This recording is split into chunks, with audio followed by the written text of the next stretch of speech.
días previos a haber recibido la segunda dosis de vacuna Pfizer. 24 horas post vacunación empieza la sintomatología de dolor torácico en una escala de 8 de 10 y que empeoraba durante la inspiración acompañado de palpitaciones. Antecedentes médicos previos pues no había ninguno. Es un estudiante preparatorio. Se le realizaron sus laboratorios donde tomaron niveles de CKMB de 1044, una CKE total de 97, pruebas hepáticas en rangos normales y por protocolo se realiza una prueba rápida de COVID, la cual resultó negativa.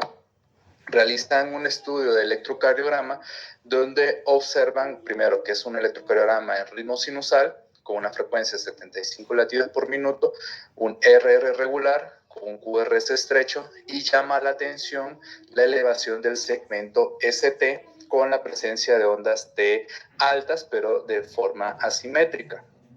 Por ende, por el cuadro diagnóstico, dan el alta de urgencias y referencia a la consulta externa de cardiología, donde lo recibimos y prácticamente 2 semanas después de la sintomatología había mejorado y donde se aplicó o se decide realizar un estudio de ecocardiograma, de que por limitaciones pues en el momento no teníamos a disponibilidad, pero también traigo las imágenes compartidas de otra colega, la doctora Chantal, que también había presentado o recibido un caso similar, también post vacunación. En ese sí se pudo realizar estudio de ecocardiograma, no teníamos datos de laboratorio, pero donde se observó la presencia de derrame pericárdico.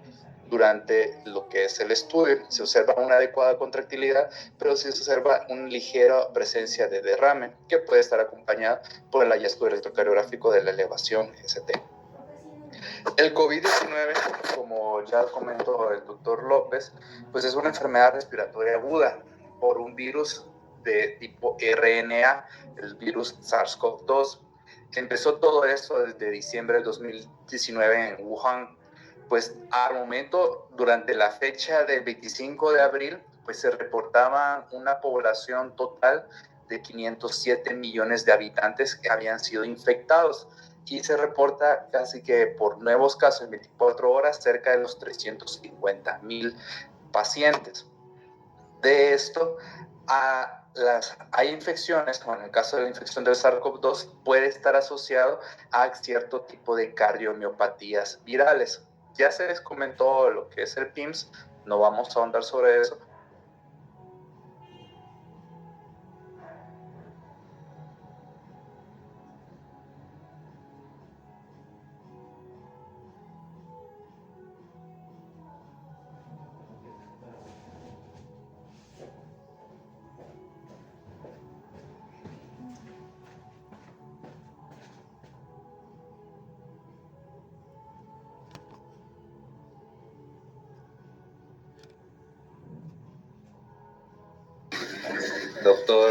Doctor Muñoz, ¿nos escucha?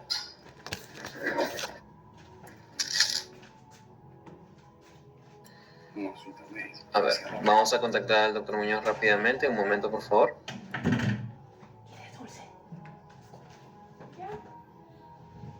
¿Ya no hay gomitas?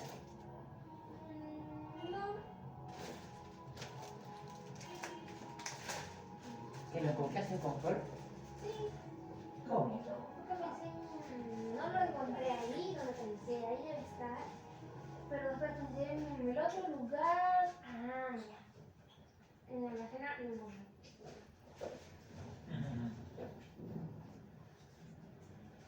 ¿Lo guardo? Voy a ponerlo acá. Acá. ¿Seguro? ¿Dónde compró eso ayer? En el mercado. Doctor, ¿cómo está? Tenemos problemas en su conexión. Se había retirado de sala. Sí, ya ahorita se me cayó la red ahorita. Entonces, sí, vamos a compartir nuevamente y retrocedemos un slide y comenzamos, por favor. Ok. No se preocupe.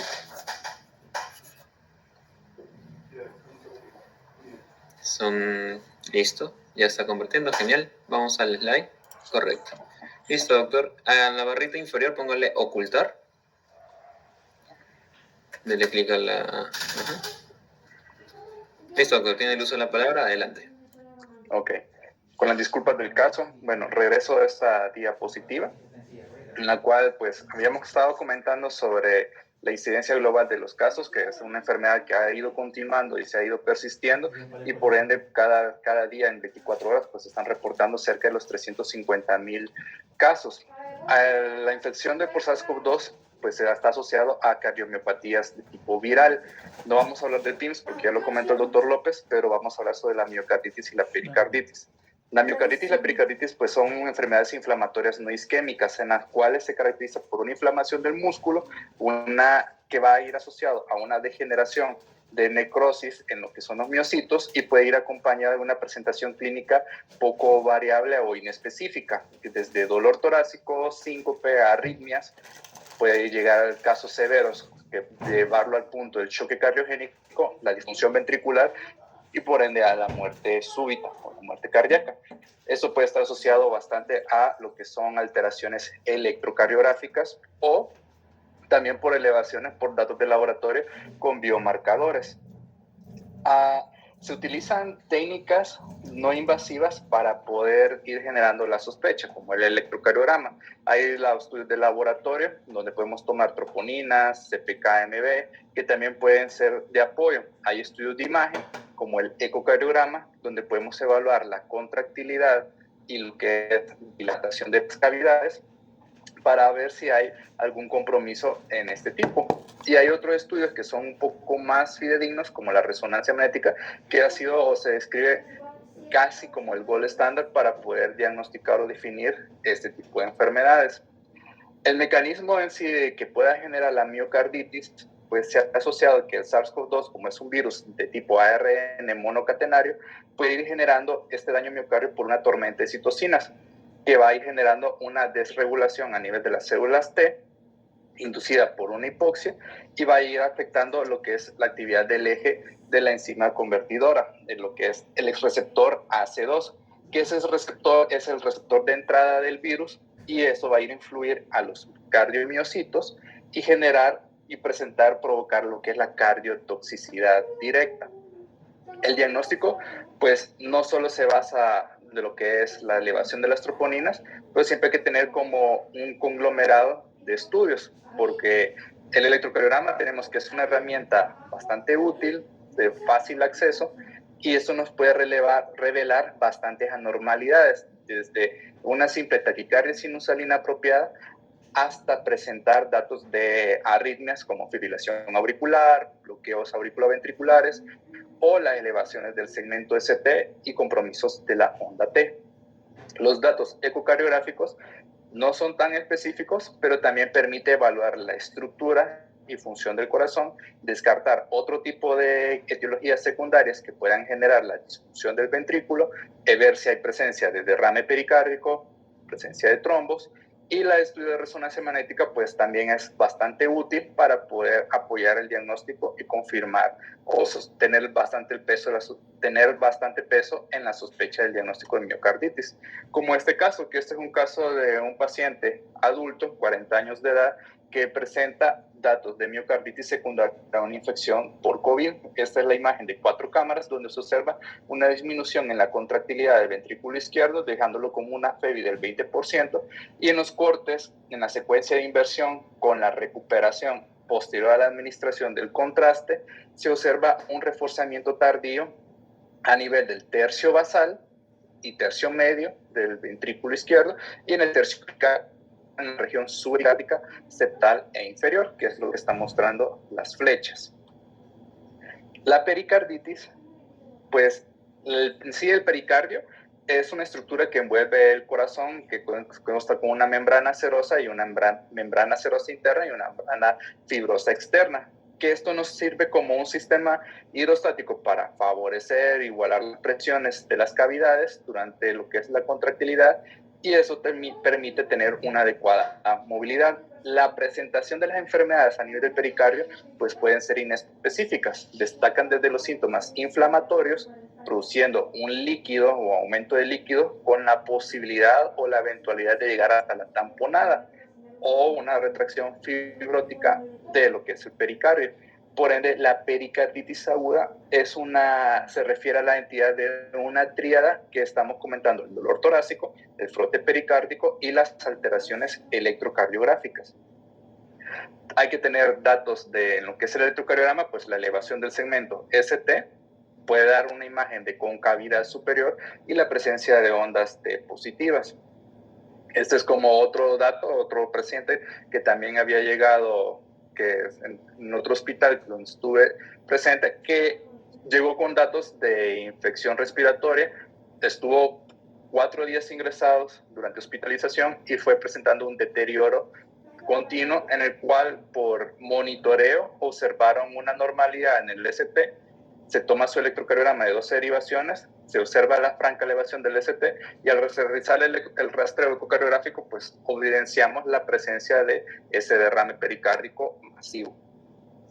Entonces, ¿cómo estamos a nivel global? A fecha del 11 de mayo, estos son datos de la página de la Organización Mundial de la Salud, que donde se puede obtener que tenemos cerca de 516 millones de casos confirmados por COVID. La población de fallecidos, pues estamos a 6 millones. Pero ya hablando sobre las vacunas, pues a fecha del 10 de mayo se ha dado una distribución cerca de 11.655 millones de vacunas a nivel global. Si se fijan en el mapa, pues casi toda buena región de América está protegida. Las zonas más vulnerables o donde hay siempre bastante problema en la distribución y en los sistemas de salud, pues es el continente africano. Pero por lo menos esa es como una situación en la cual estamos. A nivel de las vacunas, pues a la hora de investigar, pues podemos encontrar más de 30 vacunas en las cuales pueden estar aún en ensayo o aún en estudio, pero se ha actualizado o se ha mantenido al momento 13 vacunas que están con autorización de aprobación de emergencias, como la que tenemos, la Comirnaty, que es la BNT-162b2, que la produce la farmacéutica Pfizer, la RNA-1273, que es la Moderna, la AZD-1222, que es la que produce AstraZeneca, la rusa, que es la Sputnik, como la Johnson Johnson, y todas estas vacunas pues han tenido bastante la aprobación de este tipo de utilización, debido a que la necesidad de urgencia para poder prevenir la mayor propagación de las infecciones, pues se utilizan todo este tipo de vacunas, pero estas vacunas tienen cierto dato o cierto inconveniente de que no pasan todos los procesos de aprobación, ya sea por evaluaciones, tienen que cumplir 3 fases de estudios, entonces tienen la autorización de uso de urgencias, pero también estamos expuestos a la presencia de lo que son los eventos adversos. En México, pues se empezó a trabajar o se inició la etapa de vacunación en diciembre del 2020, a finales, empezando primero con lo que es el personal de salud y posteriormente a ciertos periodos de meses, pues se fueron abarcando desde personas mayores de 60 años, 50, 59 años, 40, 49 años, hasta llegar a finales, en julio y finales de diciembre del 2021, al resto de población, y en eso el resto de población incluyendo la población pediátrica, que la pediátrica empezó de edades de 14 a 17 años a partir de diciembre, y actualmente, hace 2 semanas, empieza a hacer la convocatoria de 12 a 14 años. A fecha de 8 de marzo, pues se han aplicado cerca de 183 millones de vacunas y ha habido una tasa o un incremento en lo que es la distribución, junto con la recepción de parte de la gente a poder apoyar a lo que es la vacunación. Hasta el momento, pues en el país se aplican vacunas Pfizer, Astra, Sputnik, CanSino, Moderna, y todas estas han ido siendo distribuidas principalmente a todo lo que es la región. En la Ciudad de México, pues llevamos cerca de 13 millones de vacunas aplicadas. Los adolescentes, pues como les comentaba, a finales del 2021 empieza la etapa de 14 a 17 años y de 12 a 14 ha sido lo más reciente, y se observa, y aquí se aplica lo que es la vacuna de Pfizer, porque es la que se ha observado que tanto en la seguridad y eficacia, con la primera dosis ocupa el 75% y el 95% durante la segunda dosis 7 días después de haber sido aplicada. Nuevamente, entonces estamos la situación global de lo que es la distribución de las vacunas, que sí ha ido bastante con mayor cobertura a fecha del 10 de mayo.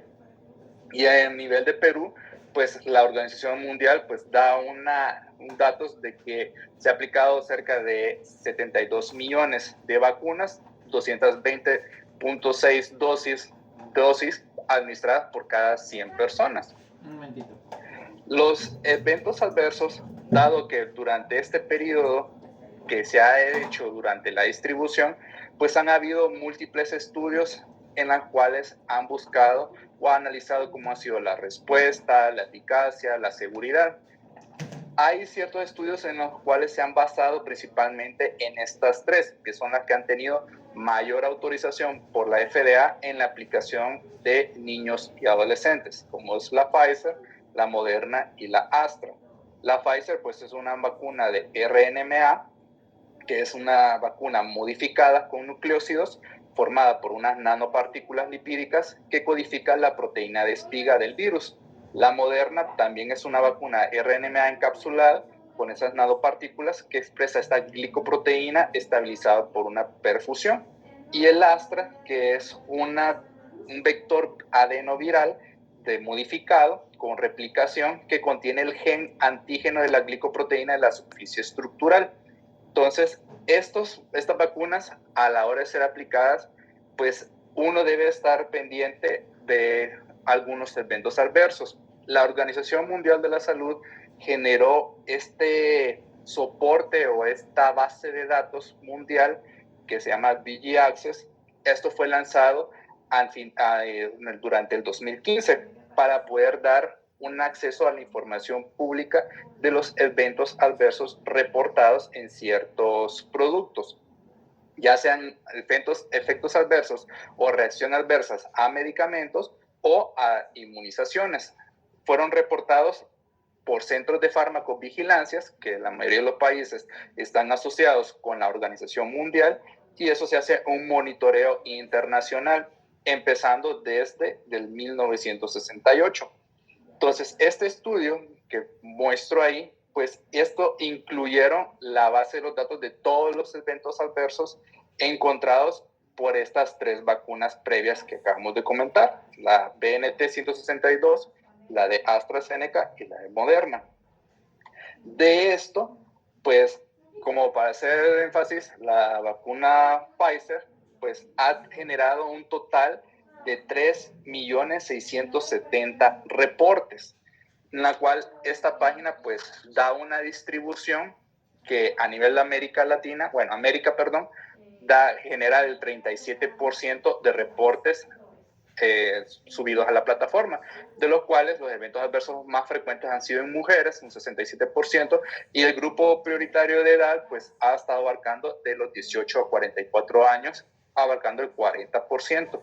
De esto pues dan una lista, si observan, pues incluye desórdenes linfáticos, sanguíneos, cardíacos, endocrinos, metabólicos, hepáticos, y todo esto son reportes que los sistemas de farmacovigilancia autorizan y los suben a la base de datos. Entonces, los desórdenes cardíacos a la fecha, pues reportaban cerca del 3%.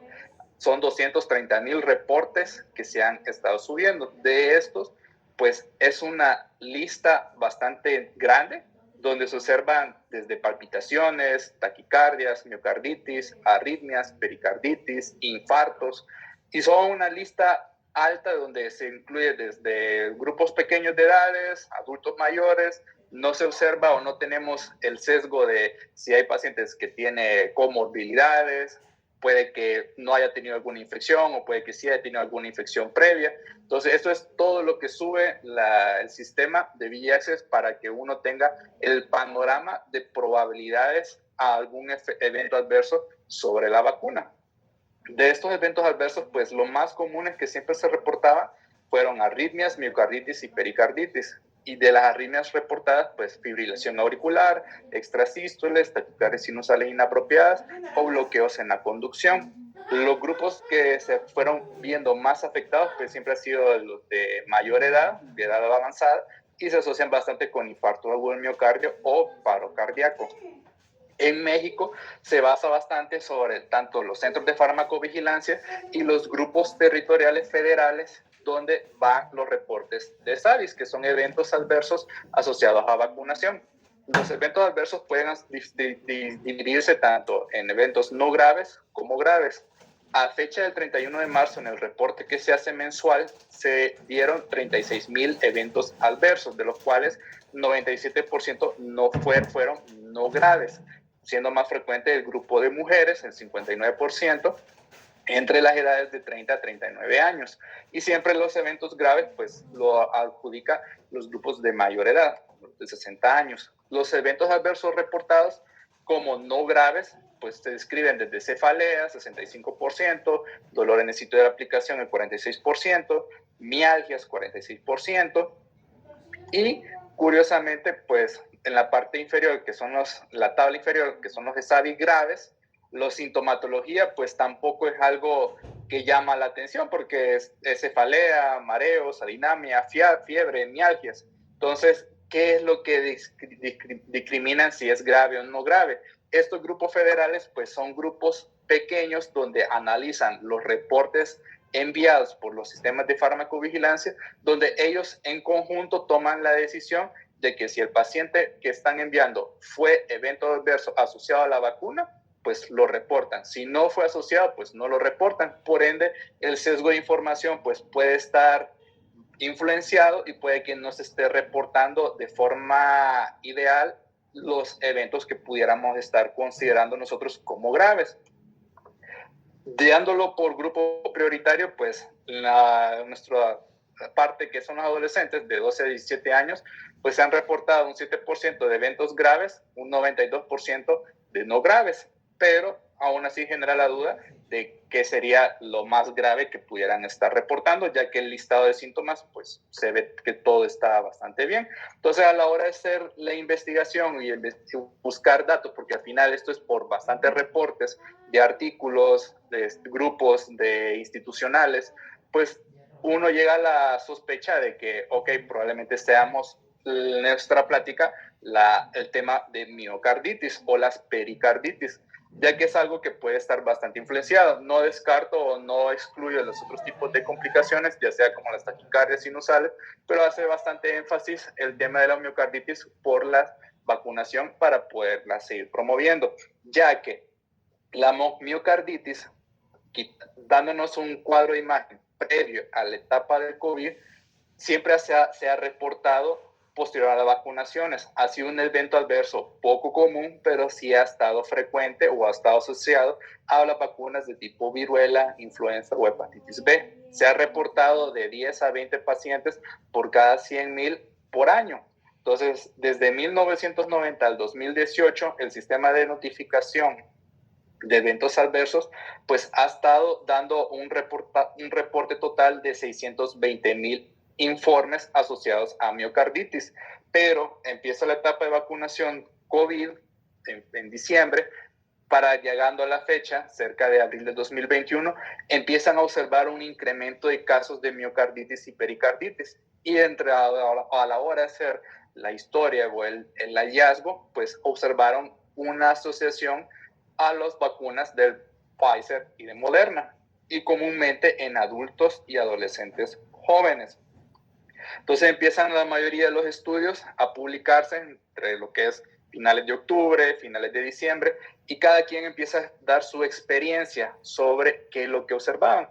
En este estudio, pues, se realizó a finales de diciembre del 2020, comenzando lo que es la etapa de vacunación, y tratan de cubrir un periodo de 4 meses, lo que es abril, llegando hasta el 7 de abril. Empieza la etapa de vacunación de lo que son adultos mayores de 16 años en los estados de Carolina del Norte, y donde observaban que a inicios de febrero, 1 de febrero al 30 de abril, empieza a observarse la presencia de hallazgos de miocarditis por estudios de imágenes. De ellos, pues observaron 4 pacientes, de los cuales llegaban con historia de dolor torácico, elevación de biomarcadores y con la necesidad de hospitalización.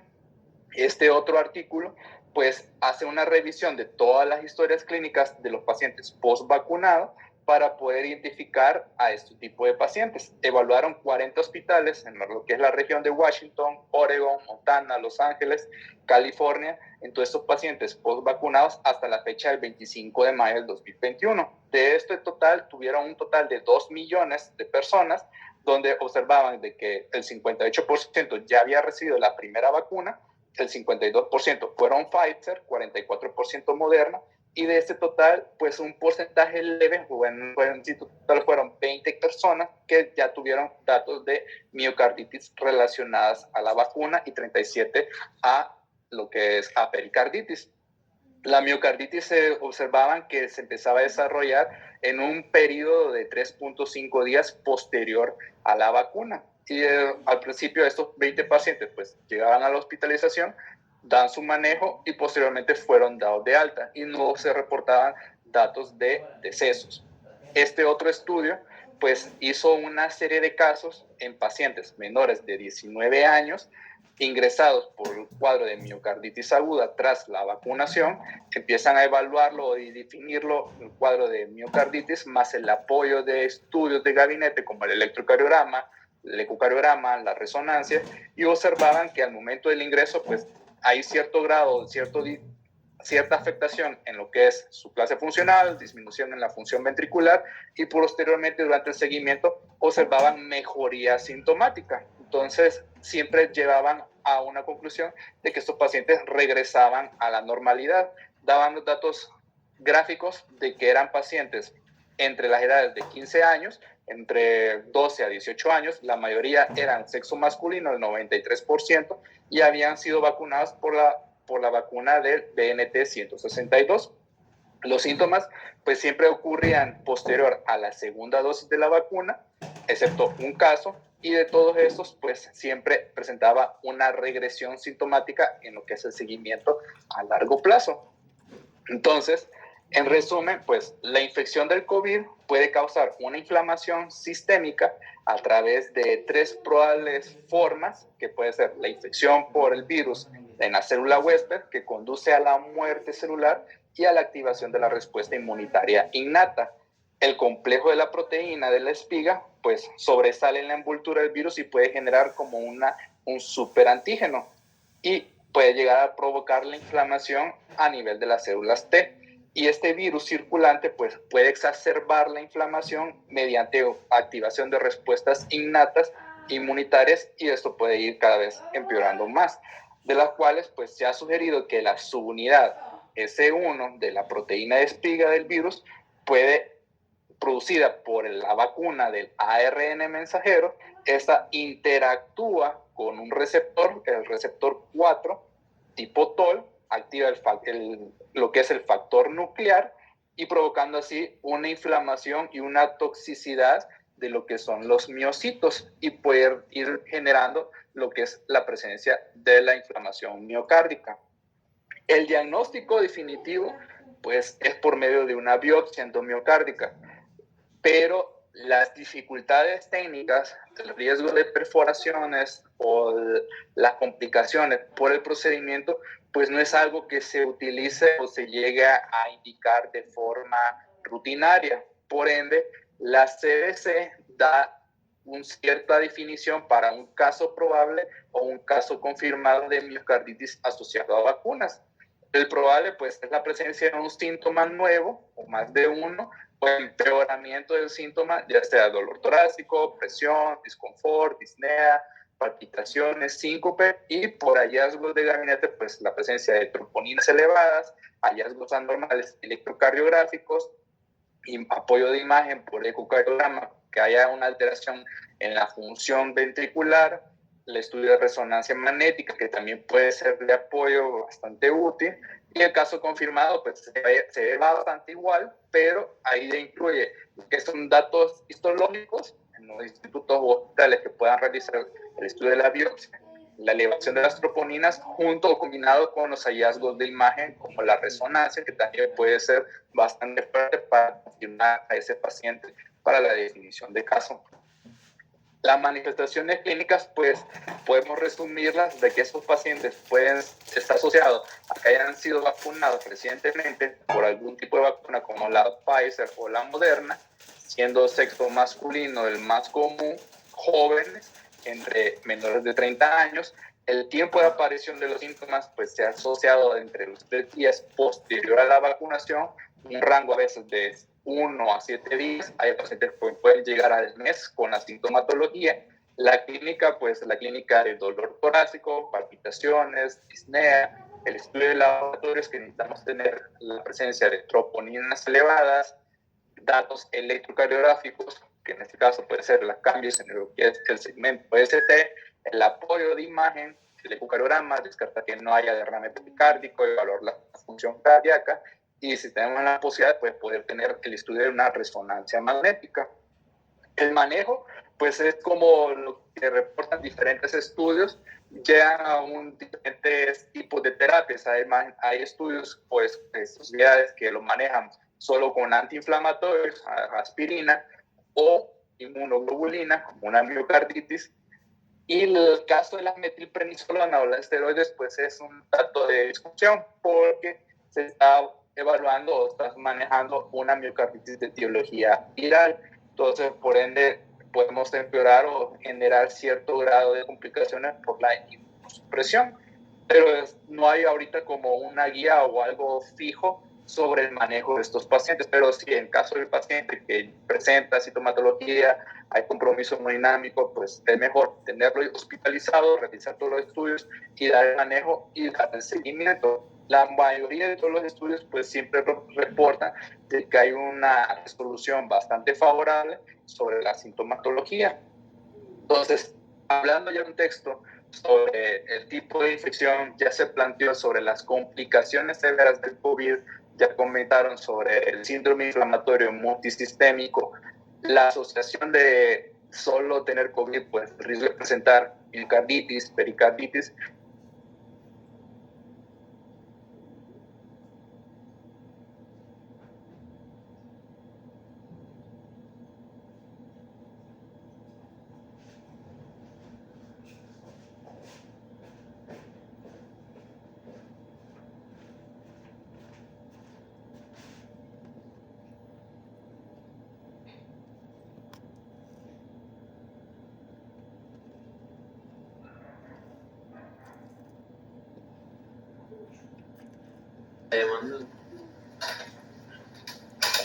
Presentamos nuevamente un problema con el internet del doctor. Vamos a verificar qué está pasando. Un momento.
Papá, ¿tú me dices que eres una persona muy abierta?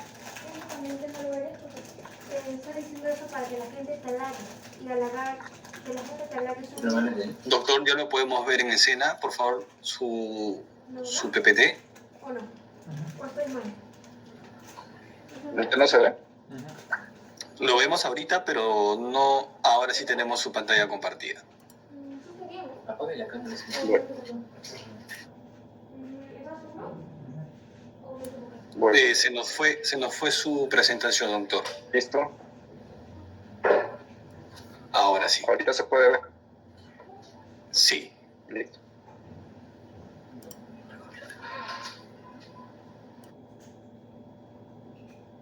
Bueno, continuando. Doctor, disculpe, le recomendaríamos por favor que pague su cámara para tener más cobertura de internet, quizás. Ok, Gracias. ok.